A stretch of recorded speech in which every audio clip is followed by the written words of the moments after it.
Andrew Gordon, and I recently passed the NCE on January 14th of 2021. This was my second time taking the exam, and a lot of the things that I did the first time were definitely different than I did the second time.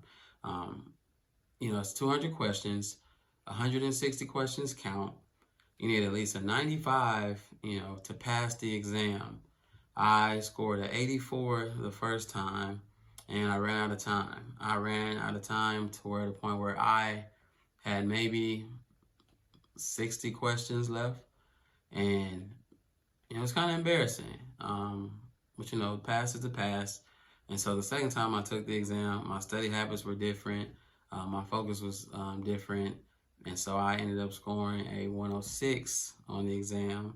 And I had maybe about an hour and a half left to take the exam. So I pretty much, ran through it. And, because I knew the information this time around, again, I was super focused. And so, some of the habits that I used were I went to bed early and I woke up early. So I might have went to bed around 9:30, and I woke up around 4:30 in the morning.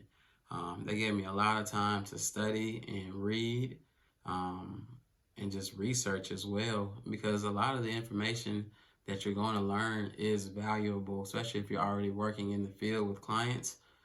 You can use these theories with them, or you can practice these theories with them, and that'll help you retain the information.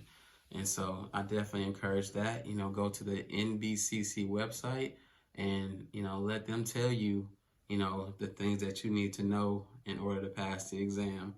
They have the test broken down in categories, and so like the big two are areas of clinical focus and counseling skills or helping relationships. Please make sure you know those two. One is worth 47 points. The other one is 48 points. And so put those together and you got a 95. Also, make sure that you're paying attention to careers and group counseling. Study those two. They're very important, and you're going to see them often on the exam. I used 4 different programs. I used Dr. Pam Turner with World Changers. She hosts study groups on Facebook, and then she records them and puts them on YouTube. And so again, they're broken down by the different categories. And so this time I took notes. I was paying attention. I was watching them over and over and over. I also used Pocket Prep, which is the app on your phone. It was really good because it was convenient. When I couldn't sit at the computer or I couldn't listen to like one of the CDs, Pocket Prep was good. I used test.com as well, and it has 800 questions, and so it's an 800 question practice exam. And so again, there's only 200 questions on the exam that you're going to need, but there you can time yourself. You can take practice exams. It's one big exam, and you're going to see the same questions pretty much if you take all 800, but again, it's broken down into categories, and so you can just focus on counseling relationships or careers or group counseling, and so you can just focus on those. Take your notes while you're taking the exam. It gives you the answers. Dr. Turner said that it's really good for learning the definitions or learning the meanings of the words. So I encourage that as well. And the 4th program that I used was Dr. Howard Rosenthal's Vital Information Review Questions. Again, they're CDs, and so if you don't have a CD player, then you should get one. Listening to those CDs really helped. I took notes. I had my notebook broken down in categories. And so I had groups in one, helping relationships, careers, use tabs in my notebook so I can just turn it, go straight to careers or go straight to groups. So I'm encouraging everyone to do that as well. You must have a structured plan. That's why I encourage, you all to follow a program. There's some programs that are $200, $300. Again, the test itself was $275. I didn't have $275 to waste again for a 3rd time. So I had to make sure I got all the information that I needed in order to pass this test, and I don't have to worry about it again. So Again, I encourage everyone to get a program and, have a structured study plan. Okay. Um, yeah. And so again, focus on careers and groups. It's hard to remember all that, these theorists have done and or all what they're known for. And so to help me, um, once I, learned their name, I would go on YouTube, type their name in, and see what other information that I could get because I'm more of a visual learner. So once you show me, it's easy for me to remember. And so, for instance, Donald Super, and we talking about career development, it was easy for me to remember his stages because I broke them down in an acronym. I use GEEMD, GEEMD. So that's growth, exploration, establishment, maintenance, and disengagement. And so that helped me, and so I'm sure it'll help you as well. Next, I encourage you to highlight, in your notebook, the different definitions, different theories, the different acronyms, and that way you don't have to read everything that you wrote down, but you can, hit those key points. So the day of the exam, I encourage everyone to review their notebooks, review whatever information that, you've been studying. I don't encourage you to, try to cram much in that day because your anxiety is already really high, and you should take that time to really just get your mind right. And so when you're ready to take the exam or when you're ready to leave your house to take the exam, make sure you get dressed, make sure you're comfortable, make sure you're in something nice that you look good in, that you feel good in, because that's going to help with your confidence. When you're in the car listening to music, make sure you're listening to something that's positive, that's motivating, something that's going to keep you encouraged, and not something that's going to kind of make you think too much. And you don't want to have it too quiet because then you're really thinking too much. So listen to one of your favorite songs. It's something that's positive, and that's going to help you remain calm. And so you get to the exam, you walk in the door.